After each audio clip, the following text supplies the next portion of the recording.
السلام عليكم ورحمة الله تعالى وبركاته. هذه هي الدول التي ستصوم غدا السبت 1 مارس بإذن الله.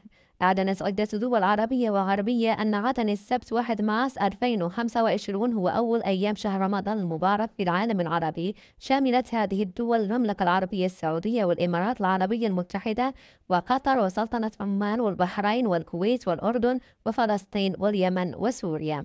أما في الدول الغربية فقد أعلنت أستراليا أن السبت هو أول أيام شهر رمضان.